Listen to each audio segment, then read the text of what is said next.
Ladies and gentlemen, boys and girls, I am super excited to have my guest with me this week to pick his brain, to discuss, and from a personal place, just kind of get to know him a little bit better also.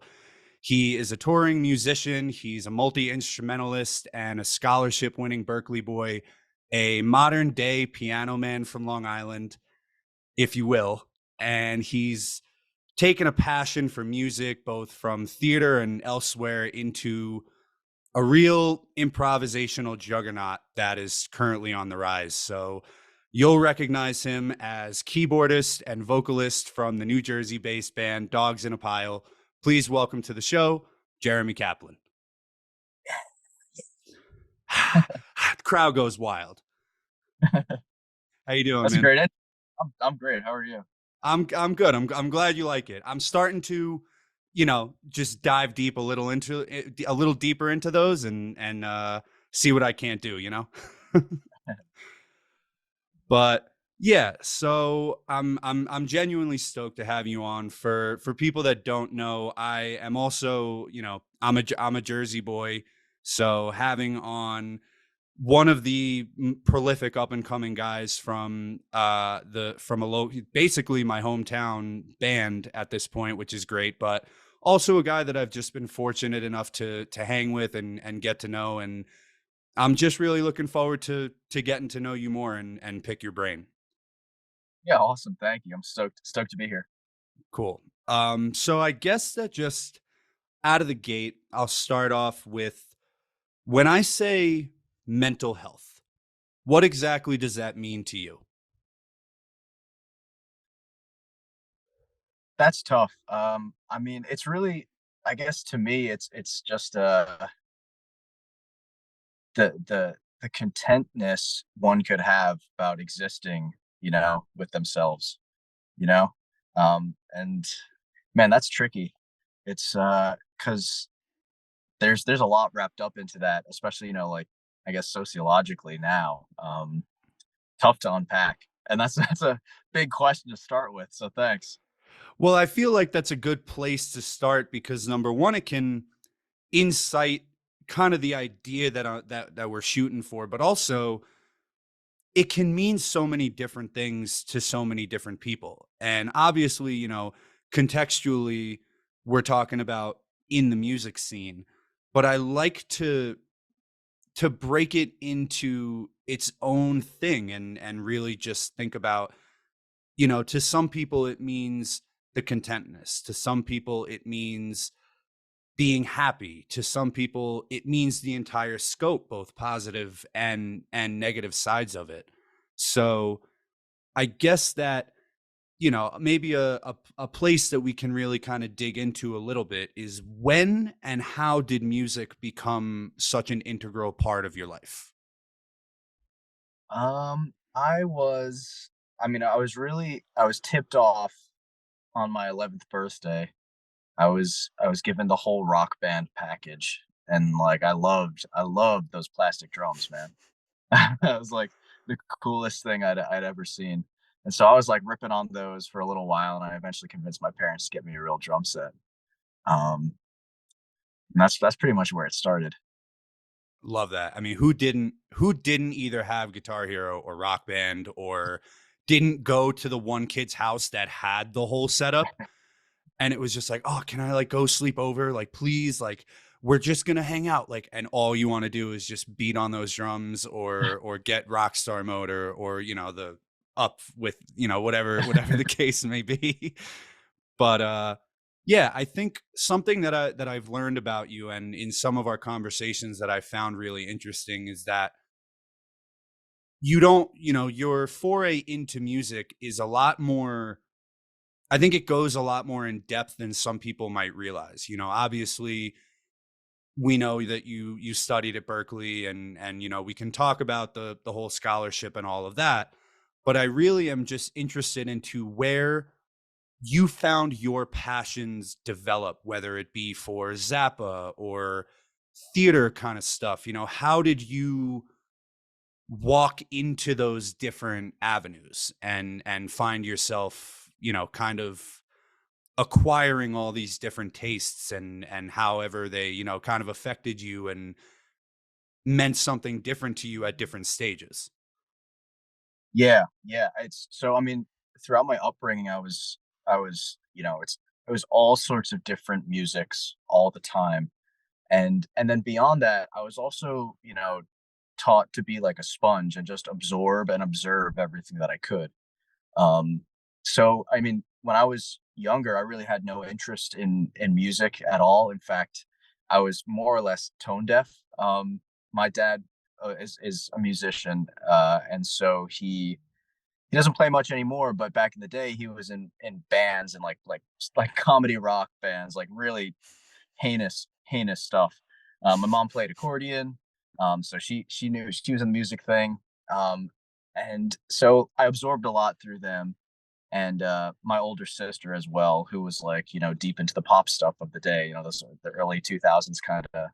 bangers. Um, so just being that absorbative kind of guy, I just took hold of all that, and it just kind of became a part of me. And I didn't really realize it until many years later. But it was all very you know affecting or effective, I guess. I don't know. Sure. I mean, and I think that's a key is, that it was effective because a lot of time, I mean, hindsight's 2020, right? We find ourselves constantly able to reflect back. And there's that old adage that, like, oh, I wish I would have known that it was the good old days. And if we kind of think about that in the scheme of music or in mental health itself, growing up and having those transformative years and shaping our own tastes. I mean, I can sympathize. My mom played piano. My sister was a massive theater person. She was an unbelievable singer and was in plays. And, we would go to Broadway shows as a kid for like her birthday. And I'd be like, what the, like, why am I don't want to go see Brooklyn on Broadway. Like, I want to go do something cool. But like my dad was also in bands. I mean, the guitars that I play were his, and I get a lot of my tastes from them, but also my first foray was like, I want to do my own thing. Was like, I'm glad that you love Queen and Elvis and Zeppelin, and I'm glad that you love Elton John and Donna Summer and Barbara Streisand. I'm gonna go listen to Wu Tang and Linkin Park and be the rebellious, stoner New Jersey kid that I was born to be. Yeah. Um, but yeah, I think when I think back on those times, what it did for me was it gave me the opportunity to go find what music meant to me. And do I really think that I can connect with a group of guys from Staten Island like Wu-Tang in the ways that they lived? Probably not, but I was able to internalize it and it was able to make me feel something, and I could kind of take the ball and explore and run with that. Lincoln Park the same way. I mean, those were the first two bands that I ever got into, and they're seminal bands for people. Like they're Oh yeah. huge and impactful. And I think that, obviously me being from the fan perspective, the way that music makes me feel is different than it might on the other side of the guardrail. And I'm sure that that was a transition for you to kind of have to navigate and learn. And music might affect you differently when you're sitting at home listening or when you're sitting on stage playing. So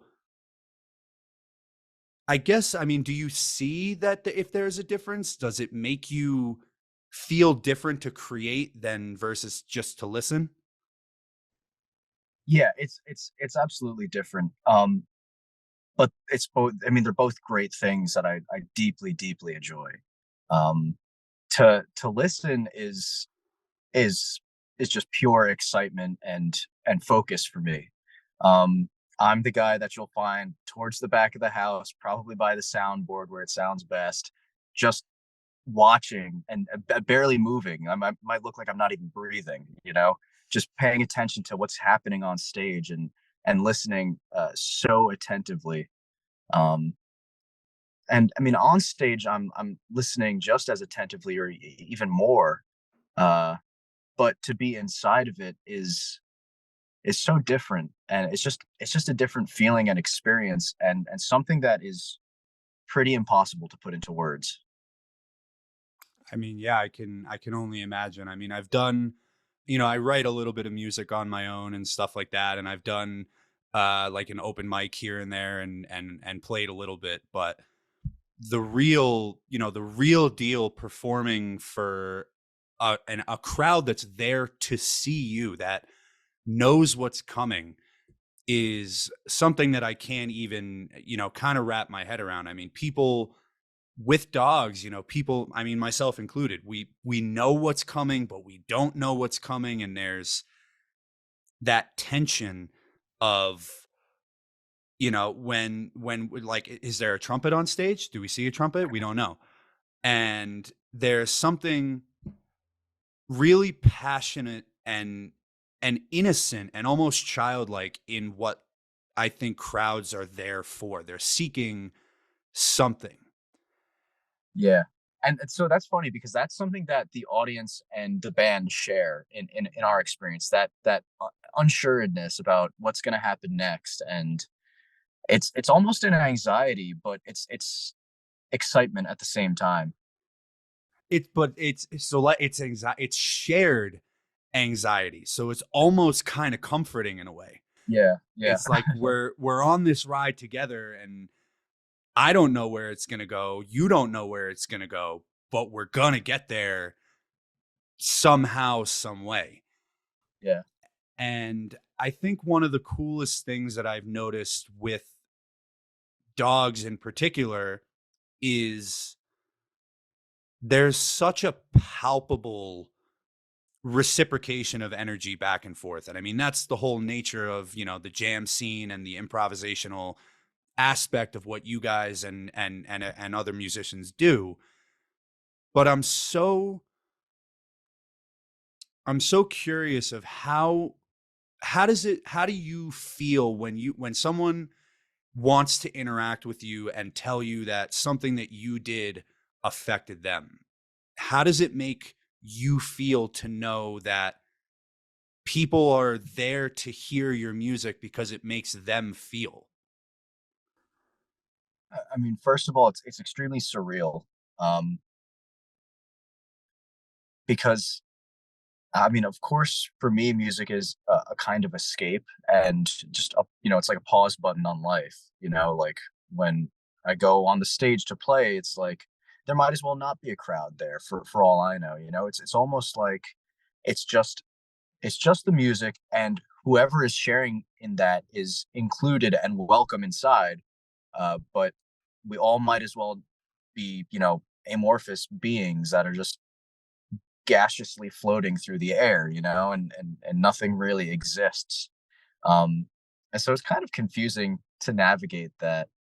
Um, but I mean, this one guy pulled me aside before the show a couple weeks ago, and he told me that he would watch with his mom, and he was a middle-aged man, and so his mom must have been quite a bit older, but they both loved the band, and he was just telling me that she wasn't doing great, and he brought her to the hospital that morning, and she insisted that he come to the show that night, and it's just you know he, I don't feel the need to go into any more detail, but Mhm. he really like it's just that made it so real, I guess, and people are very kind, and they always say nice things about the band and about me, and that's all well and good, but to hear a story like that is so disarming, and just it's just like I started bawling on the side of the road there. It was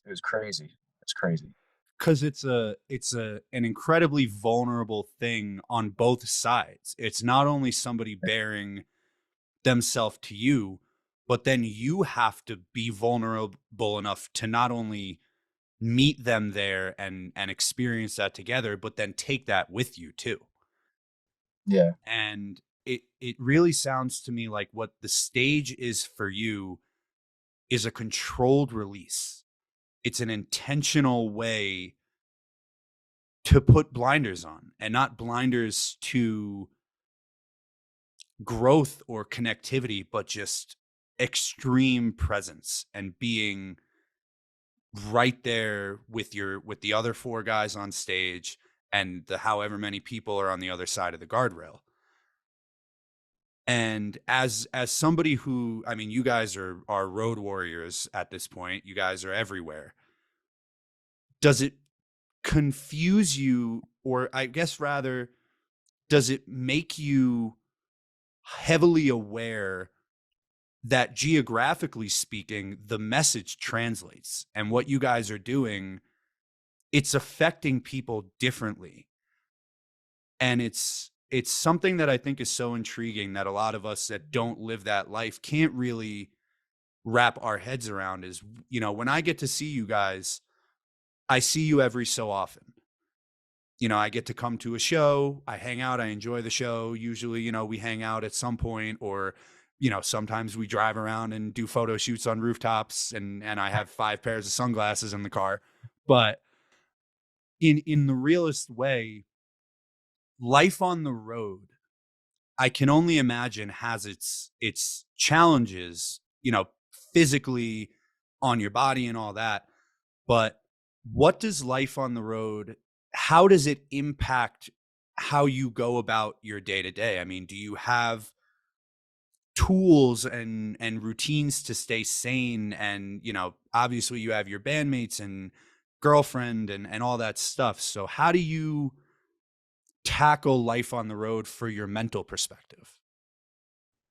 Yeah, that's arguably, you know, the toughest thing about being in a band is the road. And uh, as soon as I accepted that my life was on the road and not in any one location, I became a lot more comfortable. Um, it's this constantly rolling with the punches kind of feeling, and you know, always working towards the next gig. So there are all these goalposts set up, which are really helpful, to just, you know, track yourself day by day. And you know, we have a goal for this gig. Let's see if we can hit it. And just you know, of course, on that goes for the personal side as well as the work band side. Um, and as far as like strategies and things, like I honestly have no clue what I do, but I try to find time for myself to do things that I like to do that have nothing to do with anything that I do every single day.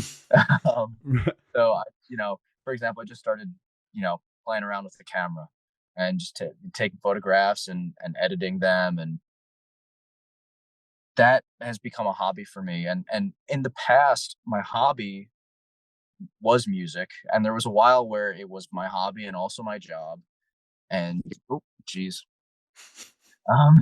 there was a while where it was my hobby and also my job, but as you know, on the road you can't, you know, I like to learn all sorts of different instruments. You know, it's just that's like a challenge for me, and it advances my musical understanding so I can relate to other musicians better. um but you can't bring, you know, a trombone and a saxophone and a piano and seven guitars and a bass. You can't bring all that on the road with you, you know?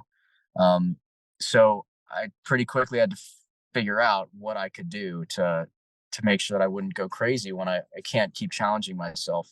To me, what my brain likes a challenge and a puzzle. And that really helps me like keep things straight. If I have a task to work on, you know, and something to figure out, I'm happy. Yeah, I mean, you know, we talked about how you're a timely guy, and I think I'm similar in the way that I function a little better when I'm goal oriented, or when I have something tangible that I can look at the end of it and I know that, like, that's where I need to get to.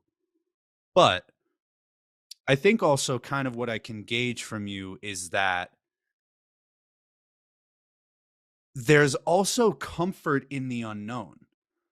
You know, when you, like you said, with acceptance of life on the road, that's a complete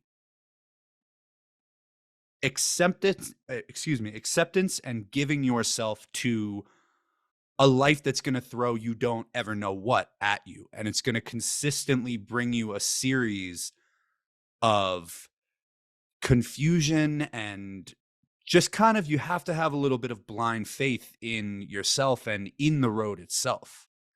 So I think that having that, I mean, just being able to face yourself and have that acceptance, I think, is a huge thing, and a pivotal change. Yeah, And that's a good breakdown because it's so true. Like you really, you cannot count on anything on the road. mhm. Anything will happen. You'll be driving down the New York State Thruway and you'll lose a whole wheel. It'll just fly off, and now what? Figure it out, you know? Right, right. And you only have as tools and phones and each other, and you're one day you're in this city and you're like, okay, cool, I'm going to go to bed, and tomorrow I'm going to wake up in another city. And I feel like that is something that could so divert somebody from those goalposts, is just not Yeah. being able to, not having the routine, not having the steady, baseline of life. And I think that what some people might not understand is, while, like you said, you have professional goals, you also have personal goals. And obviously some of those exist within music and within what you're doing. And, it can also kind of help you get to some of those other goals just by way of network, or, by proxy of whatever else. But I think that it's really interesting to see how a lot of people sometimes aren't able to face themselves that way, and aren't able to admit that, hey, this is something that I need to do, but there's also something that I want to do. And sometimes they line up, sometimes they don't. But it seems like you, within the touring life, have found a bit of solace and a bit of freedom in the ability to explore your interests outside of just music. And from a mental health point, I mean, that has to be something that's fortifying and give you belief in yourself, and make you more comfortable in who you are. Yeah, yeah, absolutely. It's a struggle, and it's certainly not for everybody. I remember when I first started getting into it, people would ask me like, are you sure you want to do this? People that I knew like at Berkeley at school that were, older than me and had done it for a couple of years and decided to go back to school or whatever. They're like, it's a difficult life, and if you don't figure out how to make it work for yourself, you're gonna, you'll burn out quick. And it's so true. And luckily I was able to power through a lot of the difficult circumstances, and the thing is they still show up every day, but I know how to deal with them now, better than I did. At least I'm certainly not perfect, but No one it's is. yeah, it's constantly learning, which I also love. I'm just it's almost an addiction. Like I love to gather Mm. these pieces of knowledge, and then next time you have a situation, you know exactly what to do, and that's so gratifying. Yeah, it's funny. I had a conversation with Jake from Eggy where we talked about how, for him, in an afternoon, he was able to like track a tangible progression. And I thought that that was such a cool concept, because that's something that music meant to him. It gave him that ability to track himself and further himself tangibly.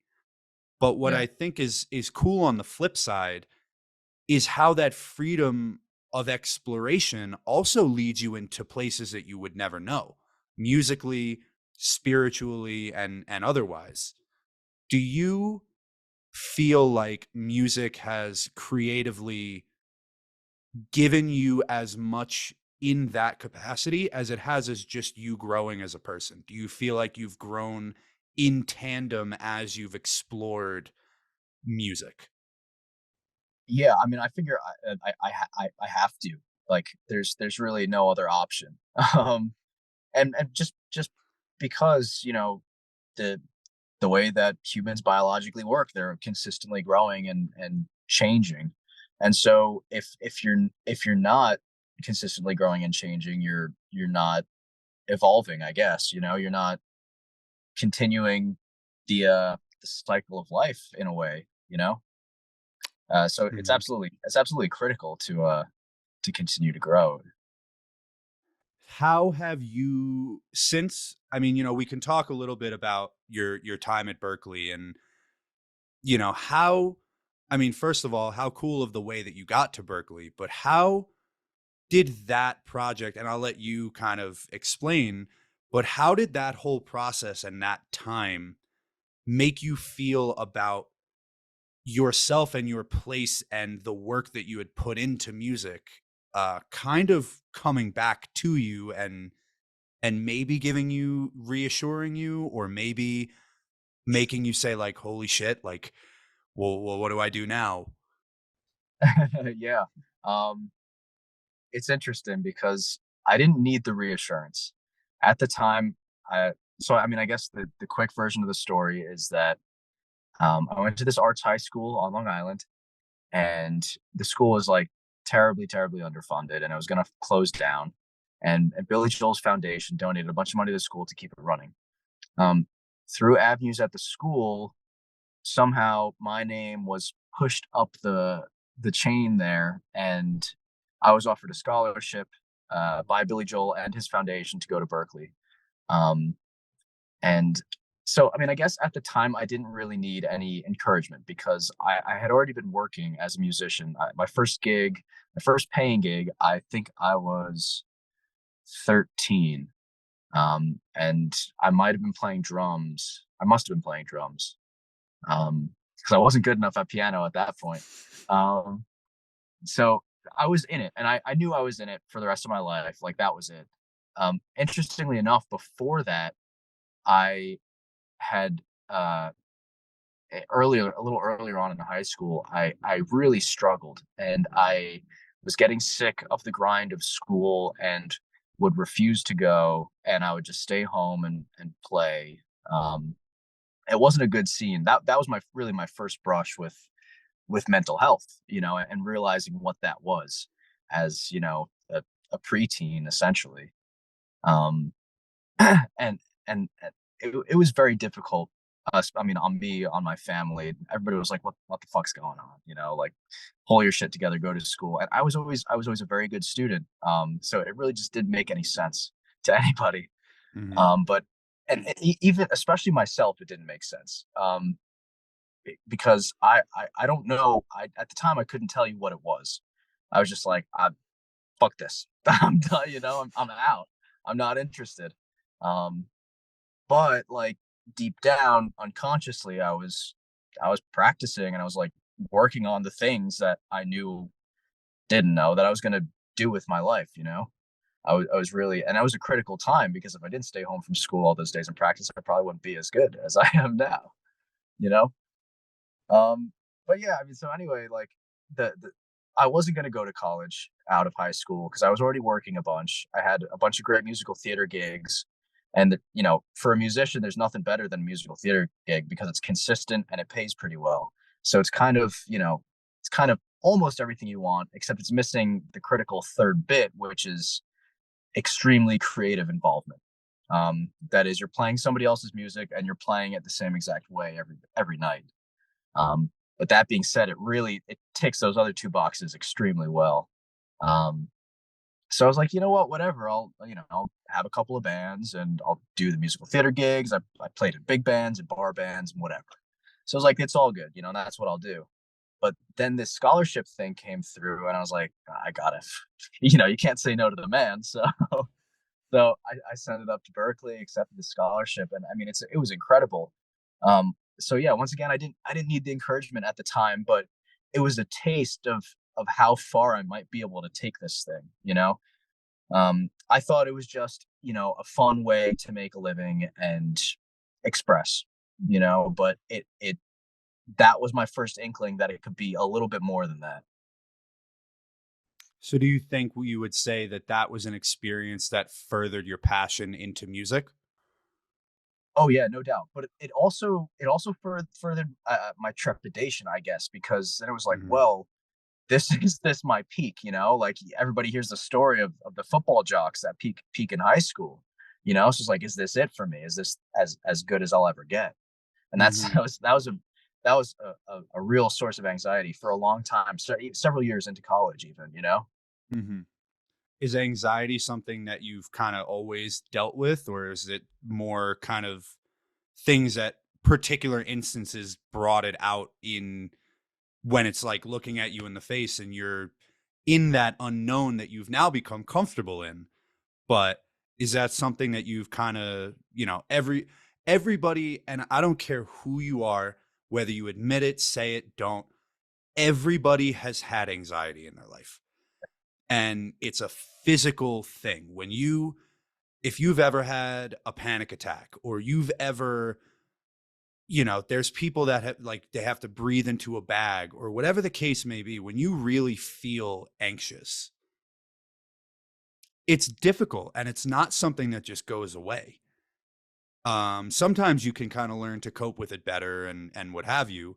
But is that something that you've always had in your life? um I really didn't. I know for a fact that I didn't when I was young, say 0 to 10 or 11.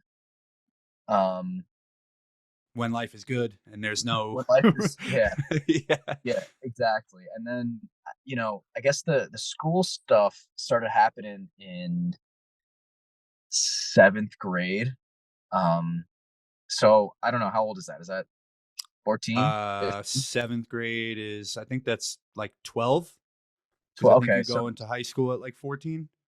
yeah, yeah. So 12 is when I got my first shot of anxiety because of this school refusal bullshit.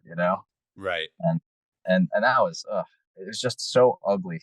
And you know, I guess if I could do it all over again, I would. But the thing is, I don't know if I would be able to bring myself to do the right thing at that point, because I felt so strongly, even though I had no idea why.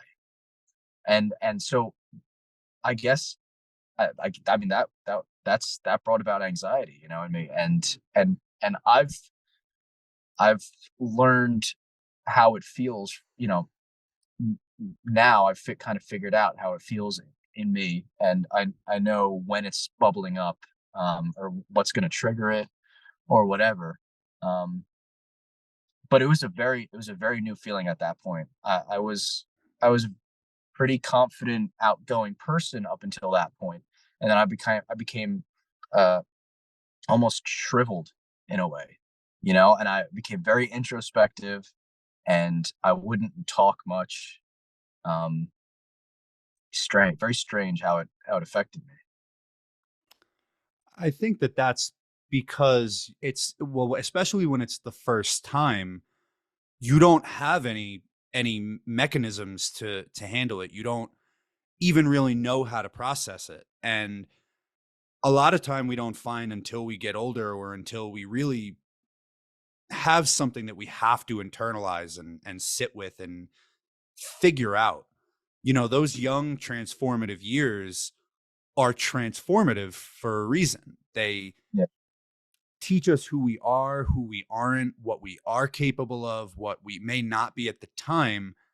But I find it interesting, and with music, when I was in school, I was in band, and I was first chair baritone saxophone, and I did competitions, and I won a solo medal when I was in middle school, and music was always something important for me. And then sure enough, I became a degenerate. Just I chose other extracurriculars and other things, but music always stayed as a baseline. And I think for me personally, during those transformative years, what music gave me was, it was a simultaneous way to go outside and inside, because I could sit in my room and pretend that I like knew how to play guitar and just fumble around and figure it out. But then I could also go to these competitions and, you know, you're in Ohio in a room full of bands and you stand up and you have a solo on Crocodile Rock and you win a competition and you get a medal and you're like, okay, like I must be doing something right. Yeah. Like there must be something to this. And I think for me, it wasn't as much of an anxiety as it was more just I got in my own way and I was just like I chose other things. And it's funny now at 29, I'm finally getting to a point where I'm really kind of exploring music.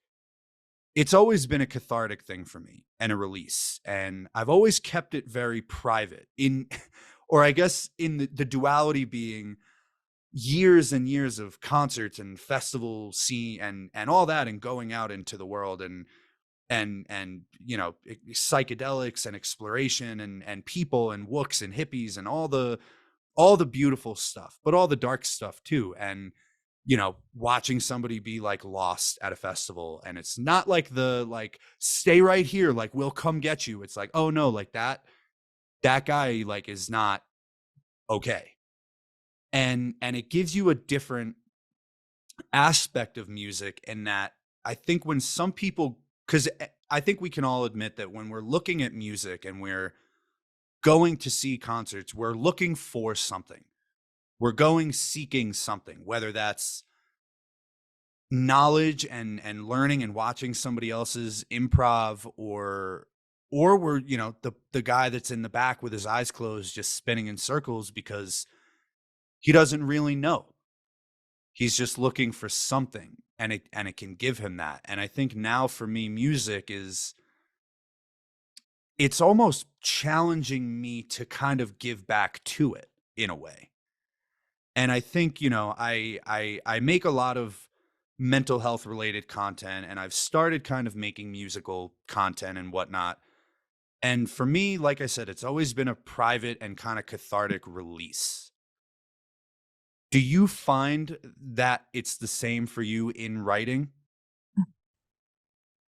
Oh yeah, yeah. I mean, it's definitely amazingly helpful to work through things um, in writing. I mean, it's a way to express that doesn't feel like an attack on yourself. You know, it's like, you know, something bad happens to you and then you feel sorry for yourself that you feel bad, you know, but that's just all dealing with it up here. If you're able to write a song about it, it could be about anything. You know, it has the feelings from whatever affected you inside of it, but it could be about absolutely anything.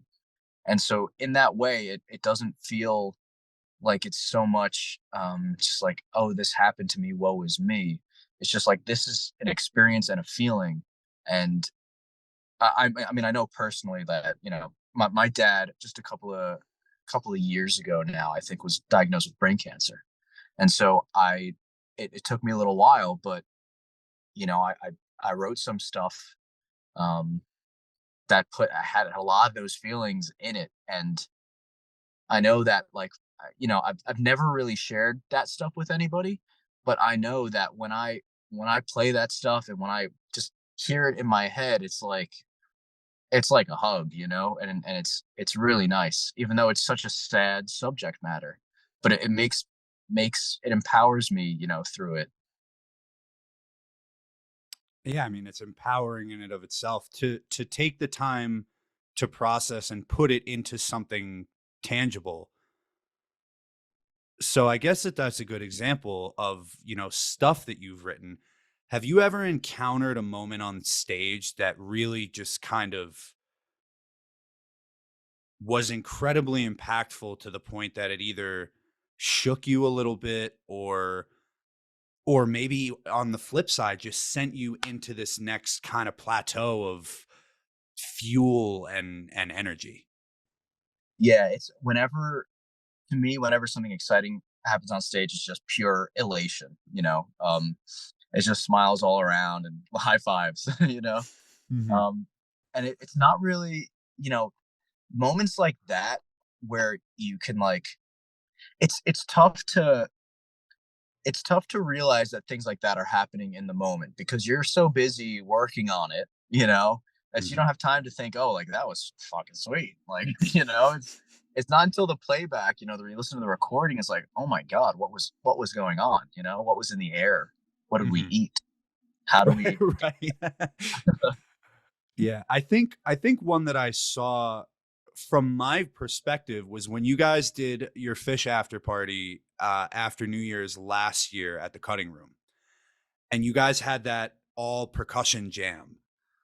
yeah. I specifically remember everybody it was like you felt the air, and you specifically, I remember you tied your hair up and you like I could feel, I mean, there's no guardrail at the cutting room, and I was pretty much right next to you. So I was just like, oh yeah, no, I see it. But it was such like a visual and tangible excitement and that spark that you talked about. And I guess it's probably been cool to watch those grow and happen more. And as you guys get more synergy and more playtime, and there's probably even stuff that you don't realize happened that gets you to the next thing. Oh yeah. Yeah, absolutely. It, there's stuff that goes on all the time that completely flies under everybody's radar. Um, and it's not until a really like scientific breakdown of it that you kind of understand what happened, why it worked, how we might approach something like that again in the future. Um, and really just these moments come and go in the blink of an eye. And so to try to understand it in that moment is impossible. And that's why it's so amazing that we have, recording technology because before any of that stuff existed, it was just there and gone. And everybody that watched it or heard it in that moment could feel that, but you can't feel that again Mhm. necessarily.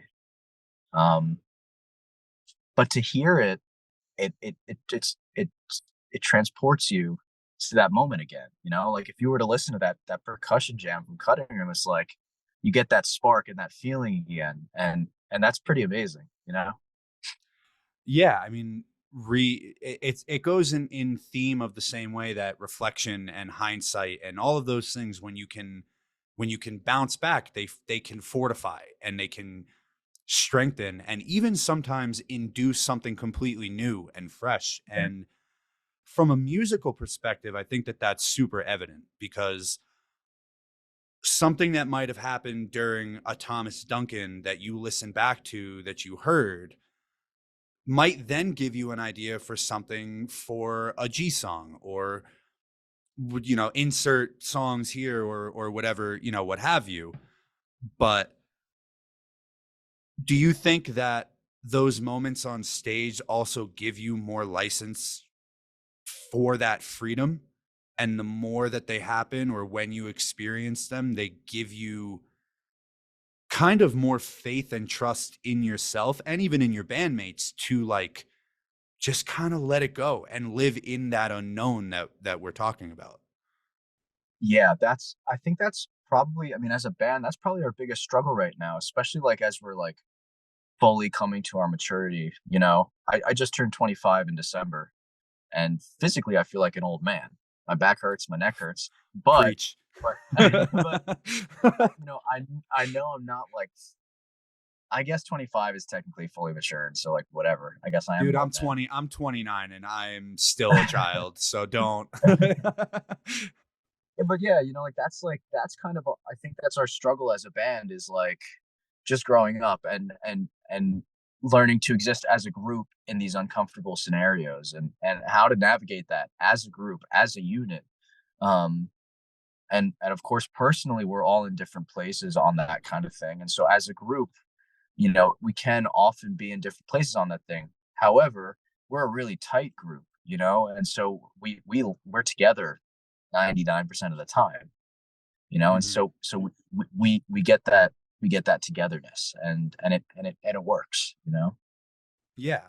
I think that's also, we all have friends in our lives and we all have significant others and family and friends and all of that. What do you think that the specific, I mean, we can pick dogs in particular because I mean it's prevalent and obvious, but what do you think that that relationship has given you off stage? A whole bunch of headaches. I'm just kidding. Um, No, you're not, but it's part of it. oh yeah, yeah, yeah. It's part of it. Without the headaches, there wouldn't be the Sure. highs. Of It's like course. it's because it's love, and it's love really really hard. You know, um, so because we all love each other so much, we piss each other off that much. But we never struggle to get over things, get past things, and work through them. Um, and I think, I always say things like, essentially everything I know about life, I can relate to something that I know about music. And Mm, and I can, it's I can really dissect people, you know, by hearing them play and understand them, in a way. And so we all know each other so well because we play together so much, and we know each other's tendencies and feelings in a given moment. And it's like this telepathic kind of thing that, especially as we continue to build our connection between the five of us, it's just crazy because it becomes this hive mind that exists in its own thing, and it just creates and oozes, and it's so bizarre. But it's so strong. The connection is very strong. yeah, and I mean that particular, I mean the connection translates. Like there's times where I watch Brian like look over at you and it's while he's looking at you, it's almost like you don't even have to look back. There's just an energy and a feeling, which obviously comes with the nature of exactly what you're saying and being so close all the time and being together all the time. But there also has to be something deeply profound in, I mean, there's personal exploration, but group exploration, the hive mind that you said, because you kind of have to, you not only have to trust yourself in the context of the music and you have to trust your bandmates in the context of the music, but you also kind of have to give each other a little bit of yourselves every night. Oh yeah. And then even every day, or if you're in the van or if you're here or you're there, and you guys are such an eclectic group of guys. You're all into so many different things. And obviously, they say opposites attract, and I think that's part of what makes you guys as a group so interesting is watching your interactions as people are different than the interactions on stage, but they feed each other. Oh yeah. And it's cool to see that. And it's cool to just watch people give a little bit of themselves to each other, to in a way blindly, but also with that trust of just like, I know that you're going to meet me wherever we're getting. So like you figure out your way up this scale and I'll figure out my way, and we'll fill the sound. And I think that that kind of translate into our relationships as people. It's me meeting you halfway in this conversation and you doing the same to me. And I think that that's something that we can kind of make a comparison, or really it's kind of cohesive with life and bands, is that hive mind and that trust in your fellow person and your fellow human. And I feel like what I can gather from you is really that being in bands and being in those groups throughout the years has given you maybe a faith or a trust in just people in general. Yeah, I find that I'm generally I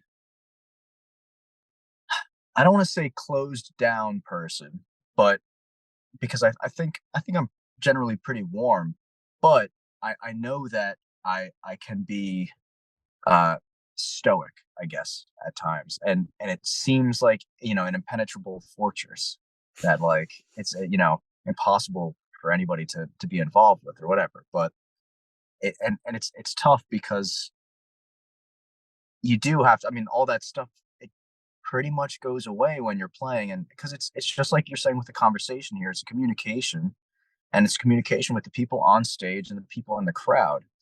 So, how can you be impenetrable? You really can't be, and once again, I don't think I necessarily am. Uh, but that being said, I know that there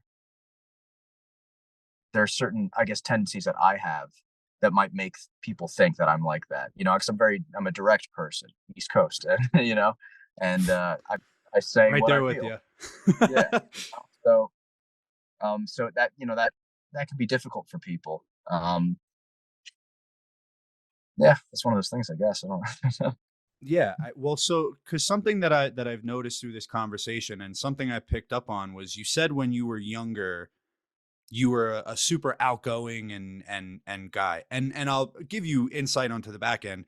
You're not impenetrable, and you still are, and you and I only know each other so well. I mean, I've gotten to know you more over the past couple of years, and enjoyed all the time that we've gotten to hang out and all that kind of stuff. But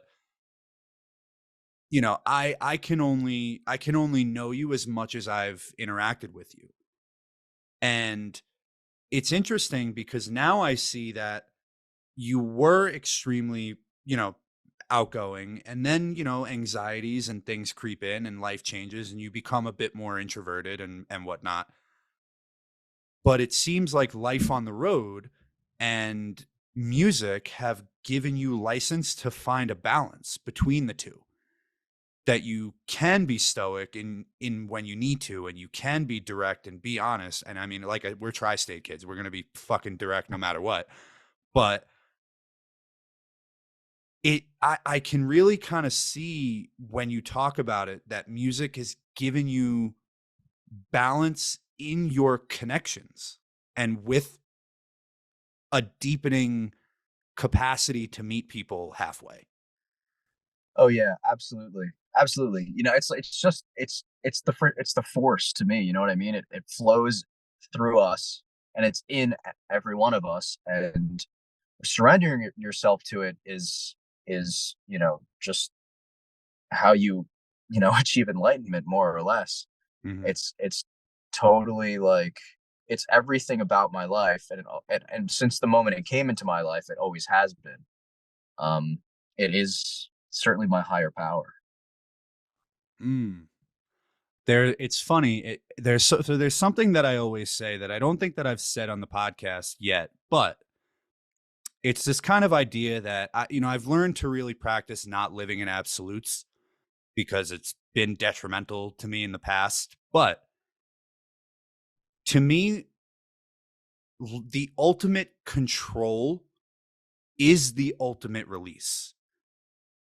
It's the ability to fully give yourself to the universe and give yourself to life, realizing that it's giving it back to you. Life's happening for you and from you, not to you. Mm, And I think for a lot of us, music is that higher power. It's that source of comfort in an unknown, because the embodiment of it is unknown in and of itself. yeah, So seeking solace in the unknown is almost counterintuitive to human nature. We want the comfortable, we want the comfort zone, we want what we know. But music is almost a blanket way to kind of just go out and let it happen, and find whatever it is that's supposed to find us too. yeah. That's so true. And once again, to circle back around to, like, my perception of it, I know, I know I've been learning about music for so long now. I'm a primarily a self-taught musician until I went to the arts high school, my last 2 years of high school, and then Berkeley. So I went out there, and you know out there with a machete whacking down bushes, figuring out how music works essentially on my own. And then beyond that, the proper schooling for a couple of years, um, I've learned so much about music and things like balance and substitutions and all sorts of random stuff that I can equate to life and what I feel and know about life. And it's just amazing because I don't know if I would know these things about life if I didn't have this knowledge about music. If I couldn't relate it to something that I understand as well as I understand music, I really don't know what my perception of life would be like.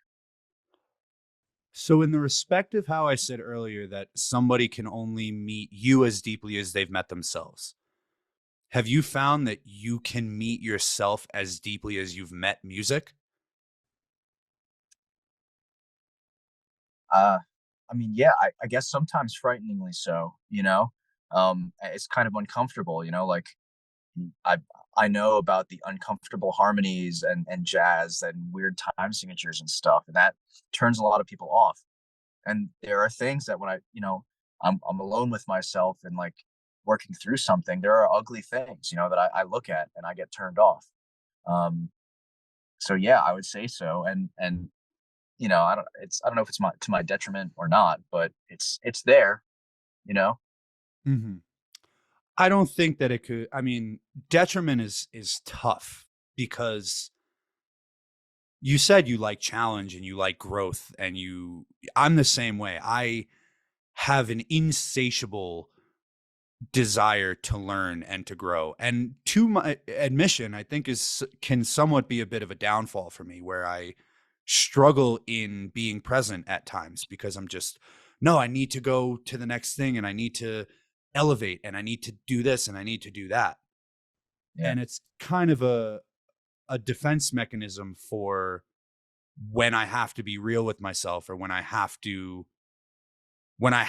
shut down a little bit to get through whatever it is that I'm going through. I relate to And that big time. Yeah. yeah, it's tough. And I find myself consistently starving for more when it comes to the external. And that blocks me from digging deeper into the internal at times. I've Yeah. through this whole foray with mental health that I've really been on. I mean, I had a really pivotal experience nearly 2 years ago that was at just a point in my life where I was just at rock bottom mentally, physically, spiritually. I was just, life won at the time. And I had a really pivotal experience coincidentally when I came out to Colorado and, luckily am here now. And maybe that's part of the reason that I feel so comfortable here. But it was just a really pivotal moment that it was in, and I can admittedly say was induced by psychedelics, but it was something that turned the course of my life and it forced me to be the most present with myself that I've ever been. Mm. And it happened at Red Rocks in the middle of a Billy Strings encore. And it was a 2.5 minute song that felt like an hour. And it was such an intense experience that made me face myself 100% purely and admit things and accept things, but also let things go. And it was something that just completely transformed my life and sent me on a trajectory that I currently believe that I'm on now. And it incited so many things. I mean, I got sober after that and a number of other things, but it made me feel like mental health was something that I had to pay attention to, and not just my own, but for whatever reason, I've always found that conversation is something that I think that I'm good at and something that I think is important and dialogue. And now doing this podcast is me trying to give myself to the other person so that they can give to me because I can only meet you as deeply as I've met me. And it's fucking dark down there and it's deep and there's a lot down there because we all have our own past and our own history. But I love the idea that music, while music can give to us, music is challenging us, and music challenges you and makes you. I say it about nature that I go outside to go inside. And I think for you Mm. musically, going on stage and going outside makes you go inside. Yeah, fully, absolutely, 100%. Yeah, I think that that's such a cool. It just speaks to the fact that there's different aspects of life and mental health that we can all, that hive mind and the cohesive nature of just humanity and brainwaves and all that kind of stuff. Meeting somebody where they're at is a beautiful thing, but being able to meet you where you're at with, love and intention is important. And it's something that we don't all pay attention to. Yeah. And it just seems really cool that live music has almost always been that for you from either side, whether it's from listening or being on stage. It just seems like music is as much of a friend to you as it is something behind you pushing you forward. Yeah, absolutely. It's on both shoulders. Tell me good things, tell me naughty things. I, I like that. I think that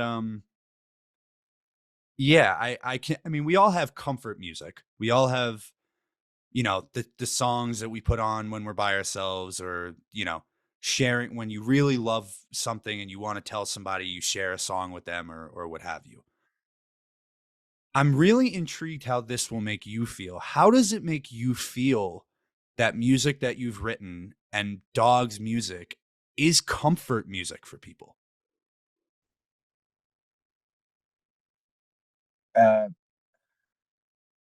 I I don't know how to feel really. I mean, it's confusing. It's something that like nobody should ever really have to navigate, because in the end, I don't really know where the stuff I don't know where it comes from, It's flowing through me and out of me, but like, did I really come up with it, or is it, is it God? Is it just me, my brain collecting a bunch of things that I've heard throughout my life and rearranging the order of? I don't really know. But to know that somebody is getting something positive out of it is the most incredible feeling ever. I mean, what a lovely thing, because I know that I have that stuff, right? Like you're saying, we all have our songs that we put on when we're alone. So I know that this stuff needs to exist for people. I know it needs to exist for me. I'm glad to be a part of it. Really, like it's just icing on the cake, you know. It's because it's just being able to play music and produce music is a gift. Um, so and there's a viewpoint that I really believe in, and this comes from like the Frank Zappa kind of lineage. He always says, I write music for myself, and whether or not anybody else likes it is fine, but it's up to them. But it's really not why it's there. It exists because I did it for me. Um, and becoming comfortable with that is tough because we always want to do good things for other people and lift everybody around us. But if you don't get to know yourself, how can you do that? Because you can't meet them if you don't. How do you put that? So you put it so well. That you can only meet somebody as deeply as you've met yourself. Right. Exactly. Right. So how are you supposed to lift anybody around you if you can't feel that inside yourself? It's very real. So it's great that people love what we do, um, and we're gonna keep doing it. Because we're happy to do it just for ourselves. But that's kind of what it is, I guess. But that's a beautiful thing. I mean, and I can relate to it I can give you a prime example of, and it's something that I referred to again, to flashback again to that conversation I had with Jake Brownstein. He and the guys in Eggy told me that they pay attention to the mental health stuff that I make and the videos, and like while they're in the van, they watch the stuff that I make. And that was one of the first times that I was like, okay, that's pretty wild that these guys that I'm watching are also watching my stuff. And Jake and I had a real conversation where I had to take a step back from doing that stuff because doing those videos in the morning is, yeah, I'm making it for people in a way, but that's me flipping the camera and talking to me and telling myself what I need to hear. Don't get me wrong. Sometimes there's ones that are a bit more outwardly expressive, and that's part of it. But I remember I woke up one day and I vividly remember doing that. I don't know why. I just like, I had my phone and I was like, all right, what am I going to tell these people today? And I did that and I grabbed my phone and I threw it across the room. And I was like, something's not right. Yeah. I was like, this isn't supposed to be for them. This is supposed to be for me. And wherever it, I've been very fortunate through this journey to get people saying kind things and how things that I've made have helped them with their sobriety, or, someone was, hey, you know what? I saw your video. I felt down. I got up and I put my shoes on and I went outside and I went for a run or whatever have you. And I'm sure that that kind of can run in line with amazing things people have told you about your music and dogs. But it was the moment that it stopped being for me, it lost its power. It lost its Yeah. authenticity. Yeah, and that's scary for the content creator, it, Mm-hmm. for either of us, like, because then it's like this head game you have to play with yourself. Am I really like that absorbed with myself, and like what do I think that highly of myself that like that I need to get this out for myself or for other people? Like, it's like you, at that point you can't win. It's a very uncomfortable feeling. Yeah, because it makes you feel forcibly stagnant in a consistently moving medium. Mm. It's like if I, with algorithms and all, it's like if I take a day off, it changes. If I put too much out, it's not good. I remember when I was really at the height of making my stuff, I was getting floods of messages and floods of, I don't really know if I can call it the height because I'm currently doing a podcast about mental health, but when it was really that first leg, and in a weird way, the more reaction that I got about it, the less good it felt for me. And that was a tricky thing to navigate because I was like, I'm talking to me and I'm doing all this stuff and everybody likes it and everybody loves it, but what's wrong? Yeah. And I think even subconsciously, when you're making stuff for yourself, there is always a part of you that's making it for someone else. And maybe not to give to them, but to give them for interpretation's sake. Because as a creative, you need to get it out for you, but there's that little thing that's always like, well, like, what is somebody going to think about it? Is somebody going to like it? Is somebody going to give me good feedback? And at that time that I was talking about, people were like, you should put this stuff on TikTok. Like, it would do so well. And you should do all these things. And I kind of listened when it didn't feel natural. And I started putting like music to the videos and stuff. And I remember a friend of mine was just like, hey, I just want to tell you, like, it doesn't feel the same. And I'm grateful for her for doing so because it made me take a step back and be like, you're right. It doesn't feel Yeah. right. And I stopped making the content for a while to really just go inward and go inside. And when I came out on the other side of it, I mean, now those videos are back to me. And they're back to me, but with me knowing that they're going to trickle out and not being uncomfortable with that. And it's the same with the podcast. I'm doing this because it's something that I feel passionate about. And I'm doing it because open dialogue and music and mental health are passions of mine. And if it's a way that I can bridge those things and meet guys like yourself and both give you the opportunity to, because you guys have a difficult life a lot of the time. Days are hard, and we all have hard days. But you guys don't have the ability to just like come home and kick your feet up and relax. You don't have Yeah, somebody to always go to and talk to. I mean, luckily a lot of you guys are in relationships, and you have somebody that you can, even if you're on the road, you can call or you can FaceTime somebody or what have you. And even within your bandmates, be like, dude, like, fuck, man, like what am I doing? And you can share that. So it goes back to the hive mind. But yeah, I think that music, but particularly just creativity as a whole, is really just a fortifying way to go inward. You can't go inward without getting nothing out. Because yeah, you can't just go in and in and in and in. Eventually something has to come out. And I like to think that music from both sides of the guardrail is a way to get things out so that it opens up that space to go in. yeah, And I think that that's a really, really special thing and something that doesn't exist within all music.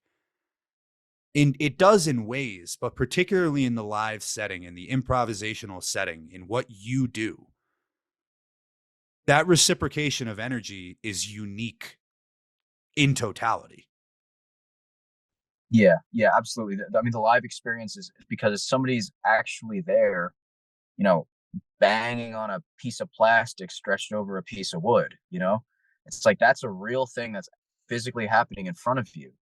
um and that is just plainly not the case in recorded music. So many tricks and turns that can happen that it's just not, it's so distorted at that point. It's almost not as tangible, it's not as real. And that doesn't mean, that's not to say that it's not valuable or helpful to people, but there's something about the feeling and just the vibe in a room.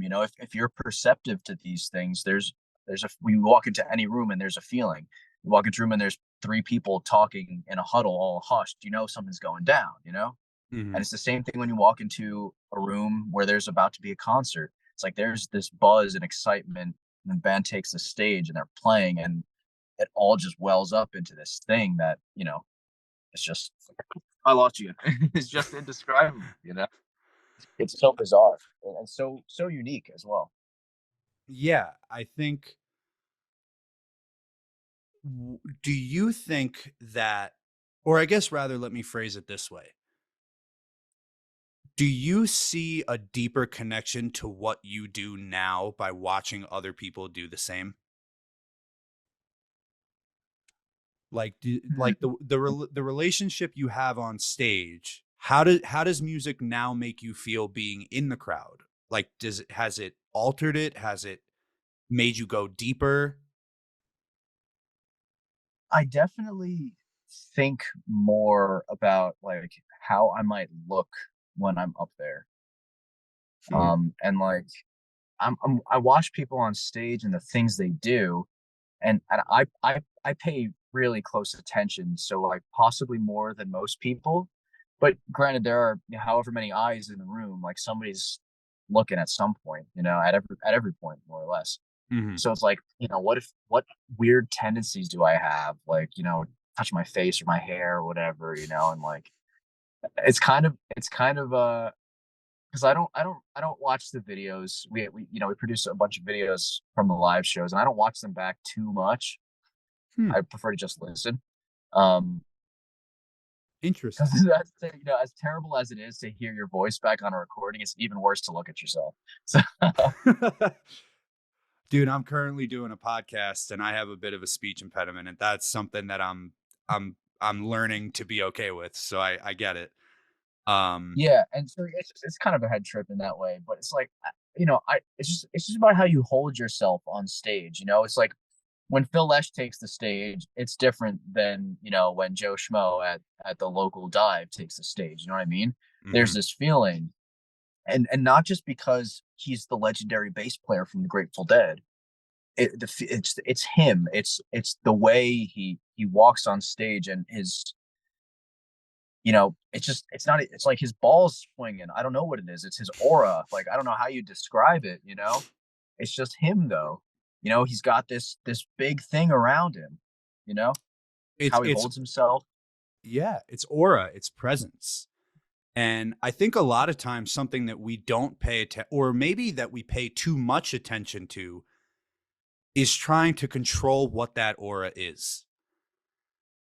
And I Yeah. think that something, particularly with the guys from the Dead, that something they embodied was the same way that, like, when we're done with it, they can have it with their music, is the same way that they go about their aura.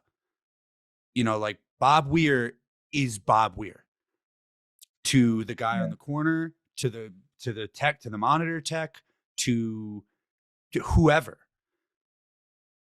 And as somebody, you are very expressive on stage in ways of, your outfits and stuff. You're a very expressive guy, whether you're in something patterned or over, like whatever it may be, buttons, overalls, flair, whatever the case may be.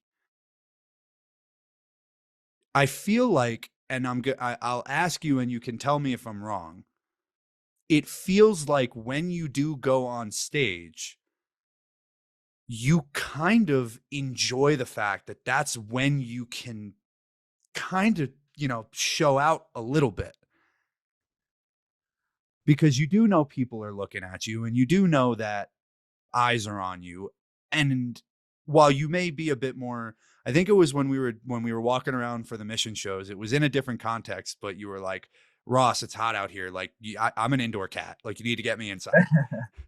And I think that even though you may be a bit more introverted, I can see that I think you take a leap when you go on stage and you embody and you embrace that. And it gives you a bit of a license to let loose and show people a side of you that they might not expect.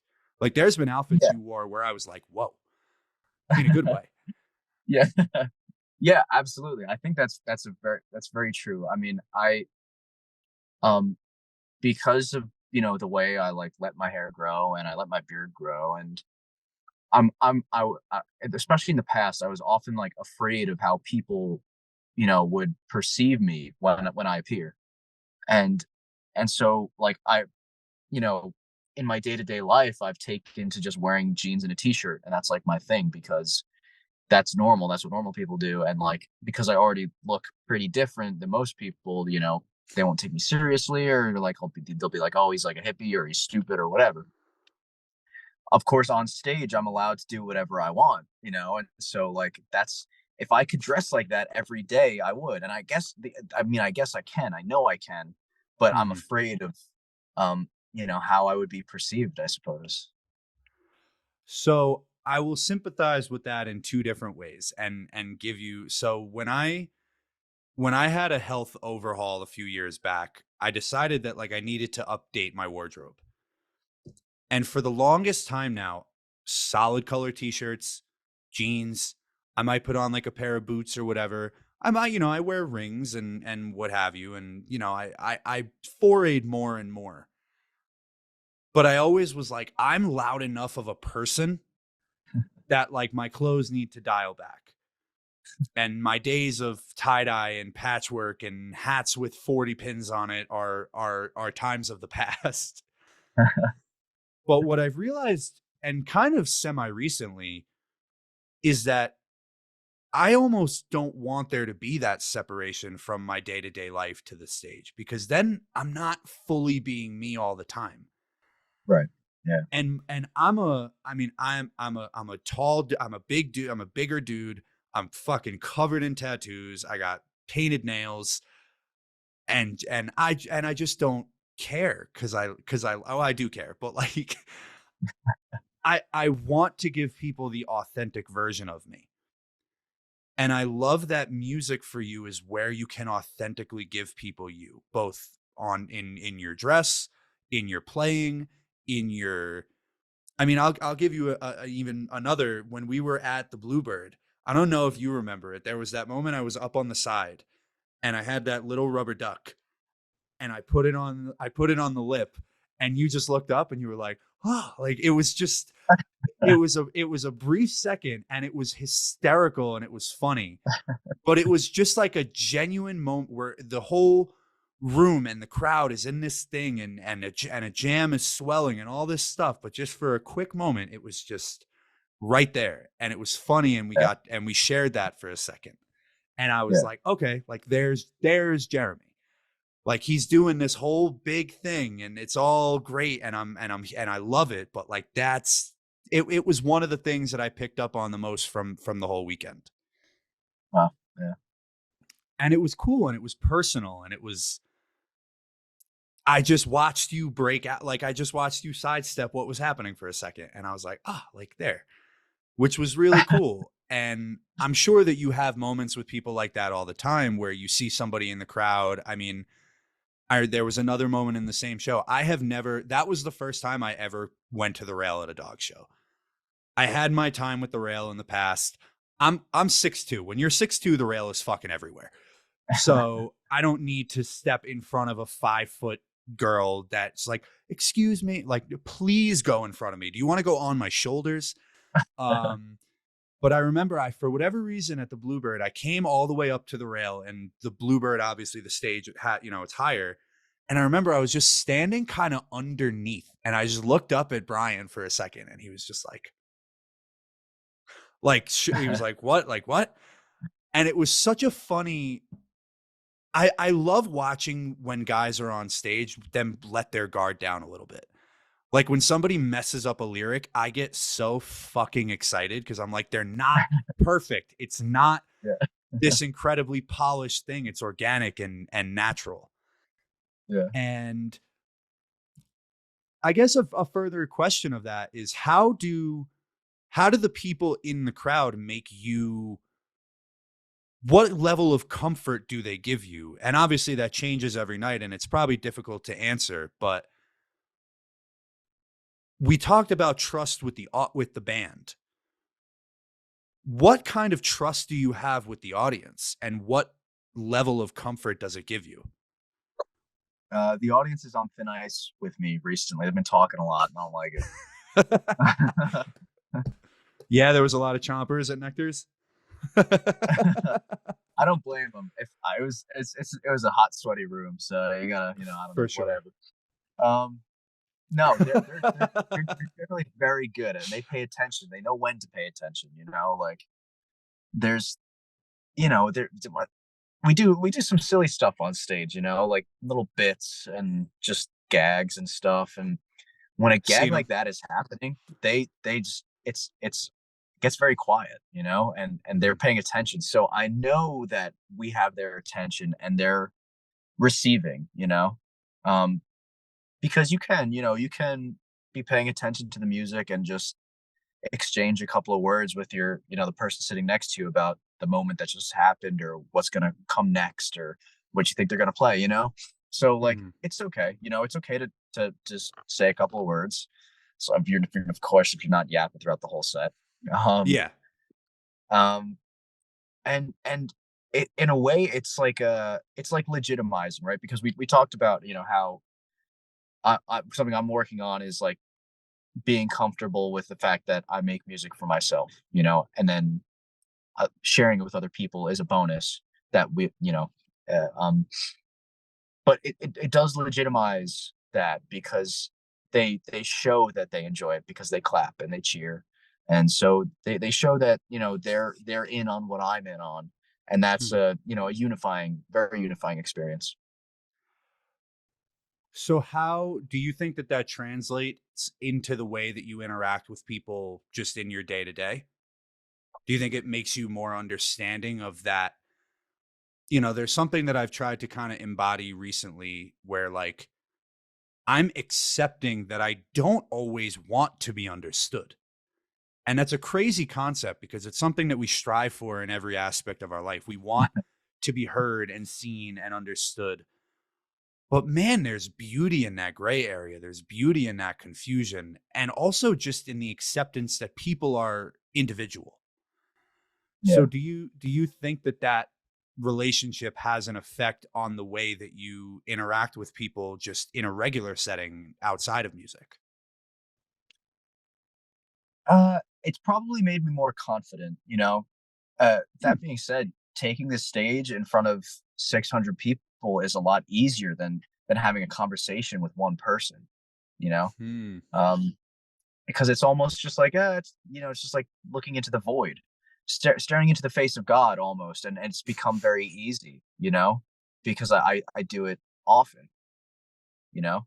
Wow, what a statement. That was but it's true, and if we bring that back to the idea that music is this higher power, Yeah. that's super I mean, that's an extremely bold and really great statement. Staring into the face of God is even easier.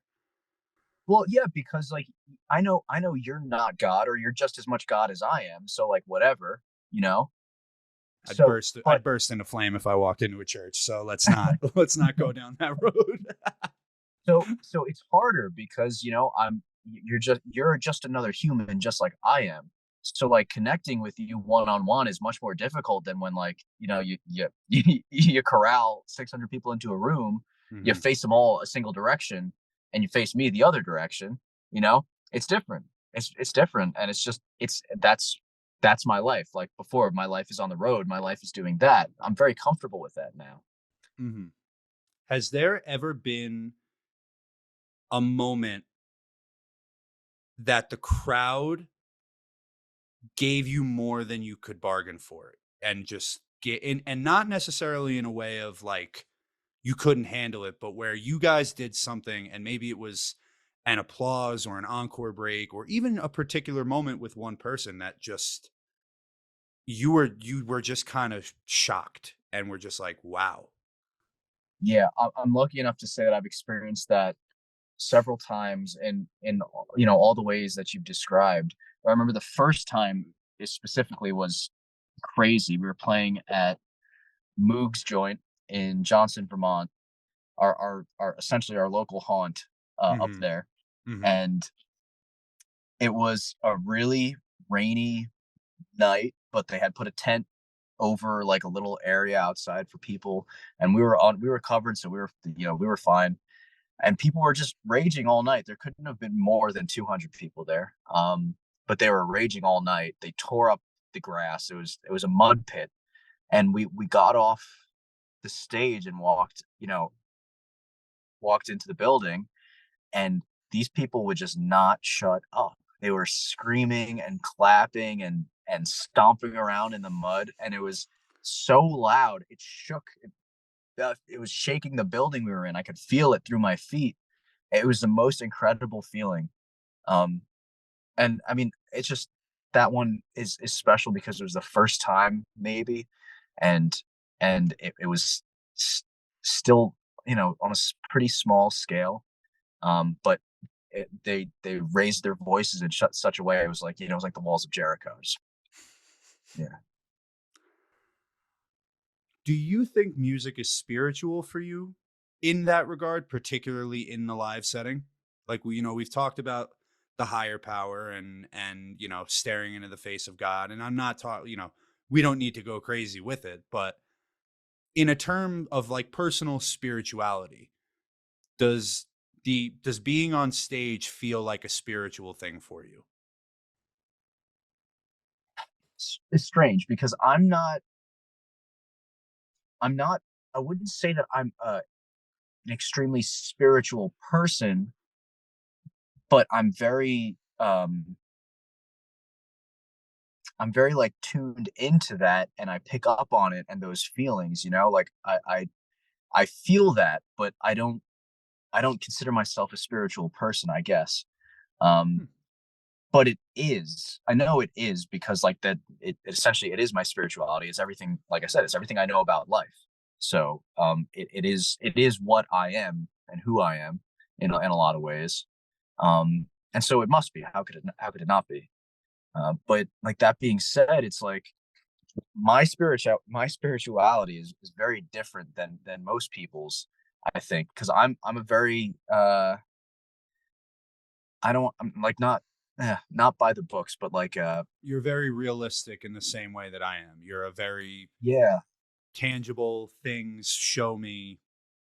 yeah, yeah, absolutely. Same boat. Yeah, so like it's not, but then these weird things happen, like the mystic kind of things happen. It's like, Hmm. yes, like that's I'm all in for that too. You know what I mean? Like I'm Hmm. there. I'm here for it. But it's that's not how I express it, at least.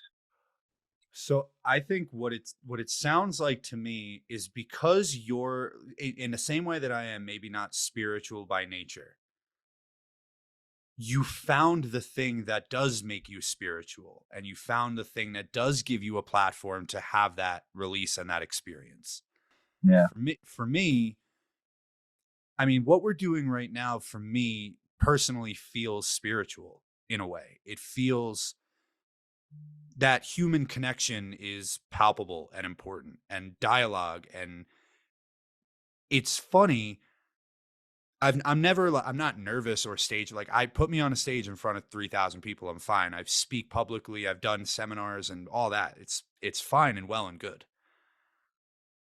But I find such deep appreciation for that one-on-one, equally as much as I do the hive mind.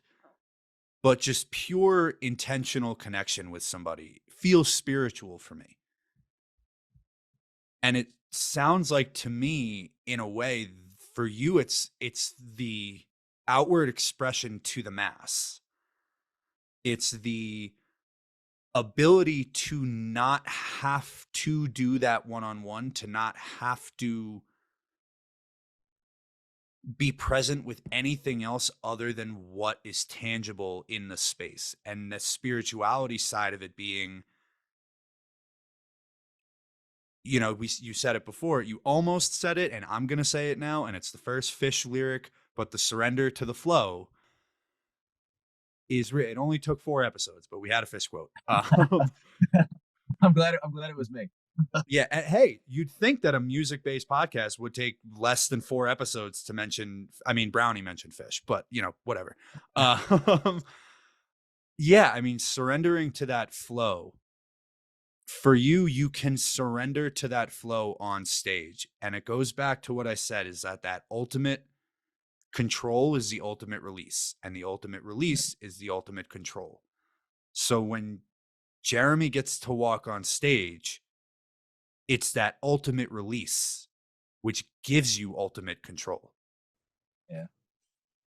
And I mean, that's pretty cool that that's what you get to do for a living, and you get to do it around the country, and people are into it and dig it. And I'm lucky enough to be, I mean, I live in Colorado now, but as a Jersey kid, and I've been fortunate enough to become friends with you guys. But I'm so behind the energy of what you guys are doing. The music is great, and the lyrics are great. The jams are great. I mean, Thomas Duncan Part 3 is one of my favorite things I've ever heard. And the new music that comes out is great, and all of the quintessential, the G song and Craig and all the it's all great, and it's a lovely package, and you guys are great at giving that package. But there's something different, and there's something tangible about the energy that's within the dogs community. The dog pound it's a powerful thing and almost overwhelming at points. I Oh think yeah, absolutely. in Yeah. both, yeah, in both ways. And it's kind of, I'm not one to make crazy comparisons, but just reminiscent in the way of like the Dead and the Deadheads. There's that symbiotic reciprocation of energy, and it's a force that's different than the musical force, and it's one completely in its own right. And it's just a beautiful thing to witness, and a cool thing to be a part of. So I commend you for being in the midst of that. And you talked about looking out at God and the higher power and all that. And I'm not saying that it is, because that's fucking crazy, but more so in the space of, it's cool to be the funnel for that. It's cool to be the one to give people that. So I commend you Yeah. for that and, embracing a difficult lifestyle and things of that nature. So I kind of want to bring that all back. The first thing that I asked you was, what does mental health mean to you? And I think we flushed out a lot of avenues of it, and I like how much we dug into actually the music. But try to take a step back, and when you just think about you and your mental health, what does it really mean to you? Is it still that contentness, or is it something more? Yeah, well, I mean, after this conversation, I feel like what I said at first, the contentness with being, you know, with slash just yourself, um, Mhm. I still think that holds because especially at this point in my life, that's really like what I'm working on, and that's just like being okay with creating the content for myself. Like there doesn't have to be a reason outward of me that I want to do something. You know what I mean? It doesn't have to affect anybody else, and it's okay to do things for yourself. That's something that I'm really coming to terms with recently. I I'm like forever the go getter and like the work hard and just like go figure things out and get it done. And that's really valuable to be that person, but it's extremely taxing and it's certainly no way to live. Um, so being able to be with just yourself and do things for just yourself is so important. Yeah, and you're 100% right in your estimation because that's what it means to you. And I Yeah, think that's the beauty of this whole conversation about mental health, and what I'm trying to help convey is that something means something to everybody, and it doesn't have to be the same for you that it is for the next guy. But the hive mind and the collective cohesive intention for furthering and bettering and helping each other, and you said how you don't really know what you're doing, and it's okay to not know what you're doing. None of us fucking know what we're really doing. We're all floating on a giant space rock trying to figure it out.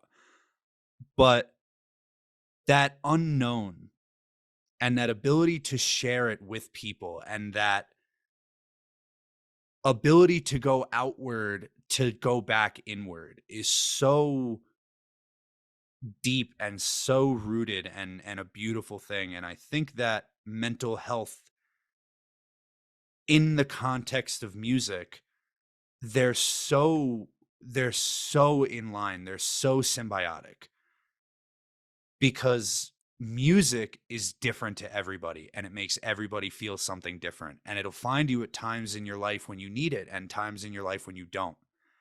And mental health is the same way. And we go back to that point of how you can only ever meet somebody as deeply as you've met yourself. And I like to think that through music, a lot of people are able to meet each other more deeply and therefore meet themselves on an even deeper level. There's a lot of there is a lot of surface level stuff in life, and there's a lot of surface level shit in music. I mean, there's people that want to just be part of the party. There's people that just want to be on the inside, that just want to have a fucking laminate or whatever have you. And there's that, like, I need to ball out and look good at a show. And don't get me wrong, you dress up to get on stage. I dress up to stand in the crowd. We don't have to bullshit. But nevertheless, I think that both of us, and something that I've really enjoyed, bonding with you over through this conversation, is that music is that higher power, and it can be such a beautiful and pivotal thing for growth and expansion and creativity. And yeah, it's music can be a beautiful medium for self-exploration. yeah, yeah. And if you were to ask me what what is mental health to me, a year ago, 6 months ago, a year from now, like I'm sure I would give completely different answers, you know?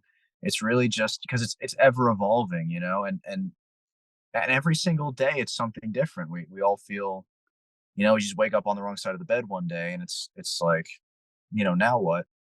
So my mental health that day would be different than what it is today, you Mhm. know? And that's all part of the journey, isn't it? It's part Yeah. of figuring it out and learning. And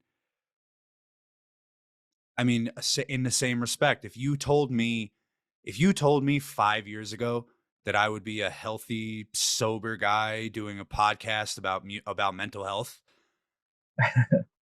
you would not have gotten such a warm response probably. Or you know, I wouldn't have believed you either.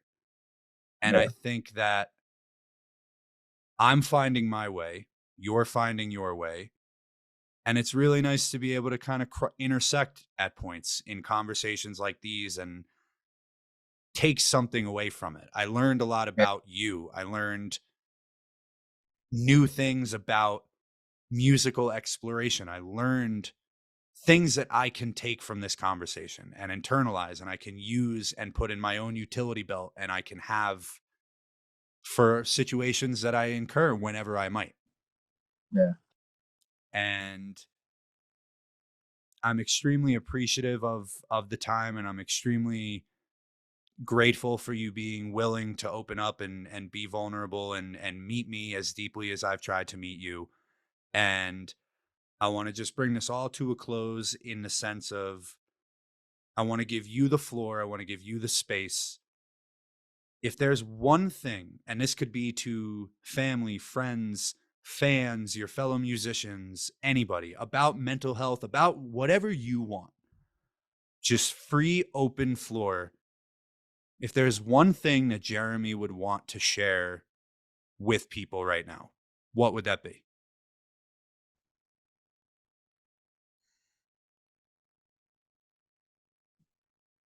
I mean, pay attention to the people around you, the people that you care about. Ask them how they're doing, and if they need this space, give them the space. Um, there's not always something you can do to help, but knowing that there are people around to help is a huge thing to have. Um, that's my rap. That's a great piece of advice, and I think that's something that people will hold on to. So again, I mean, thank you so much for the time. I am excited to know you on a deeper level and, you know, call you even closer of a friend. And I look forward to watching dogs keep growing, but I look forward to watching you keep growing and finding things and just becoming whoever you're supposed to. And I look forward to, you know, you said, you know, in a month, in 6 months, in a year, your answer might be different. I'd like to do another one of these in time to see if maybe you have a different answer. Yeah, yeah, and thank you for having me on. Really, like, because I've definitely learned things about myself, and truthfully, things that I've known but didn't quite understand. Starting to wrap my head around a little bit better now. So it's really just as helpful. And this is, I mean, this is part of it. It's like just talking about it is so important, and finding the right person to talk about it with is just as important. I couldn't agree more, and I'm hoping that in that exact spirit is what this podcast gives to people, and it gives to listeners, and it gives to people that are willing to come on and be vulnerable. And from a personal perspective, if this is something that I can do that's serving me, that can help other people, there's nothing better than that. And it's a way that I can give back to the music scene that's given so much to me. Yeah, yeah, that's great. So That's just it, man. yeah, I mean, like you said, you know, I can always do things for myself. I can always do things by myself, and I can always make things for me. And this is for me, but at the same time, it's for us, and it's for us. It's for, Yeah, you know, we're a community of people, but beyond a specific community, we're all just human. and we're all just figuring it out and getting better however we can, you know? Yeah. So, with that, I always say a final message to the people, and it's that I believe in you and everything you do in this life, and I love you. And wherever we go from here, let's do it together and get stronger however we can. So, Jeremy, I mean, this was genuinely a pleasure, and I look forward to the next one. Yeah, likewise. Thank you so much. All right, everybody, see you in the next episode. Take care, be well, and always love, or love always, whatever the fuck it says. Love always. Wear cool shit. Have fun. Love you guys.